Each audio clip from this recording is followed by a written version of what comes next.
You're listening to podcasternews.com.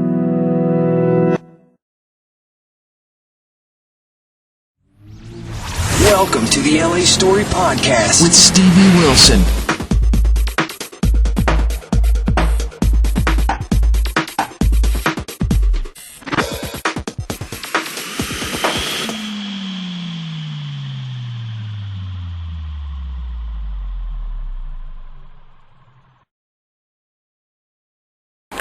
Hey people, this is Stevie for the LA Story, and we have here Guy Forsyth, direct from Austin, Texas, which was totally off his schedule and suddenly got injected into his schedule. Thank goodness for a private party and Genghis Cohen. So if you haven't been to Genghis Cohen, know that it's a small, little, divey kind of cool place that we have here in LA that is limited amount of space and limited amount of people. So if you don't get there soon and early, you will not be able to get in. You'll be standing out in the hall, which is not the place to be when you want to see Guy Forsyth singing. So you're here solo? Yeah, it's just me this time. Wow. I mean, that would be very interesting to hear you solo, because everything I've heard and seen online has been with your band. Well, I started playing I started playing with myself, to put it quite bluntly. The thing that made me want to play music was mostly single artists, people like Robert Johnson and Skip James. And it was a really powerful thing, I think, to be able to make music by myself. I was kind of a loner when I was a kid. I was a little bit too smart enough to get into trouble, but not smart enough to get out. And so I was really attracted to being able to play guitar and sing and be able to be like a contained unit, just like as an expression of freedom, of my own of personal freedom, be able to just be able to take the thing that I do anywhere. It's hike really, it, right. You can take it literally anywhere, and it's a really nice feeling to be able to do that, to be self-contained like that. But I do most of my playing now with a band, and that's for a number of reasons, not the least of which is the excellent musicians I get to play with, which are constantly inspiring. And, they are amazing. It's really fun.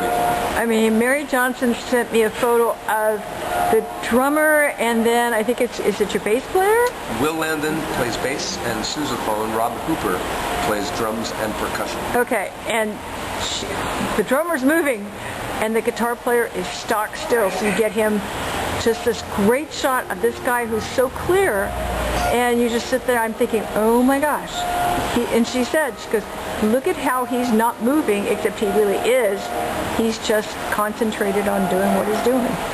So he's really, really good. I mean, the stuff that's on the CD, Calico Girl, is amazing. And I listened to that opening because it's so funny, and it shows such a sense of humor about the business. Well, you have to laugh at it.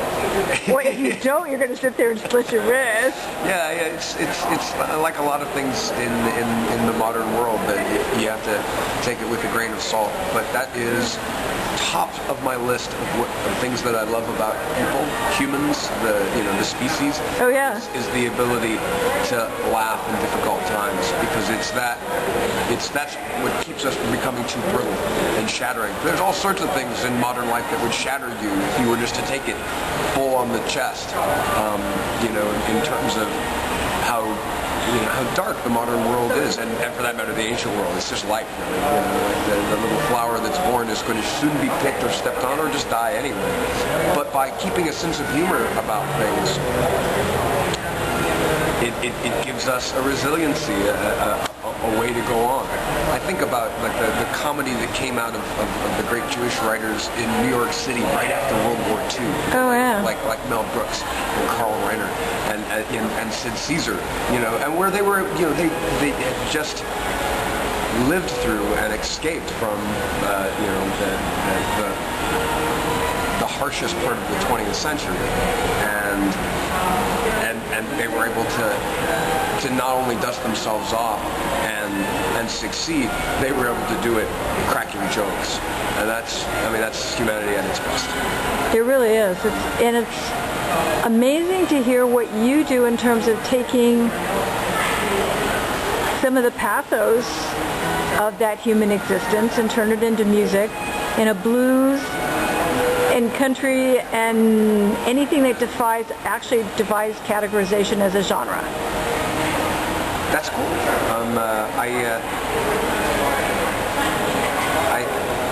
I think that genres are bad for music, although there are certain colors that I keep coming back to because they're nourishing. They're the things that attract me, that make me want to play. But like the early 20th century, the dawning era of recorded music, at the level where they were first able to take a portable recorder out into the fields and find somebody that had no reason to think that, when they were learning how to play guitar or fiddle or anything else, they had no reason to think that anyone would ever record them or even have knowledge of what a recording would be, and record them. So it's that music that was folks like Son House and Blind Willie Johnson and Washington Phillips and there's a long list. I could name a lot of names, but it was at this time where they caught these artists at a time before the fashion of the music business, before it was a calculated effort to try to control people's responses and to try to put music in categories in order to sell it. No, this is just roots music. Yeah, it was music for medicinal reasons. We were talking briefly about the pathos of the human existence. Yeah. These are some people in some of the harshest conditions that I can imagine in terms of lack of social justice, lack of any sort of social safety net. Okay. And we're able to make music, some of the most vibrant, lively, powerful music that I'd ever heard before. I was listening to stuff on the radio. Everybody gets exposed to music all the time now, from every possible venue. Absolutely. Here, as we sit in this hotel, we got it. They're piping in chamber music, which is nice. Oh, it's nice, but so much of music that we hear these days is. We experience it in the same way that we experience someone burning a stick of incense to cover up the smell of a cat box. Right. Because the modern world, isn't really audibly pretty. There's a lot of cars and jet engines and washing machines and power saws and stuff like that. So we put in music to distract us from all those very inorganic sounds. Right.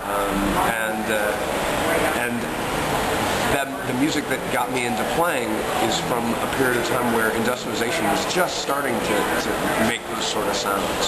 I think that the sound of an acoustic guitar in 1920 would have been perceived much differently than it would today, just because the volume lowered. Yeah. I flew here this morning. Planes are loud. You get off the plane. You've been listening to white noise for 3 hours. You might not even be aware of it because I fly a lot. Not the same as if you heard a train whistle. Yeah.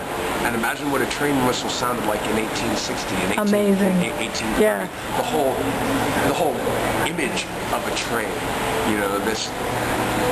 This fire-belching dragon, riding on steel rails, bigger than anything you might have ever seen made by the hand of man before. Right. I think a lot about the train as a image for the expansion of America, and trains are all over roots music as a symbol. There's like you could do a whole a study on trains and music. Oh yeah, definitely. Absolutely.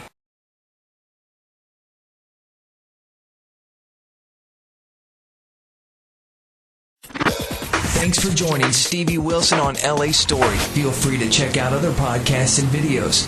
Bookmark it now.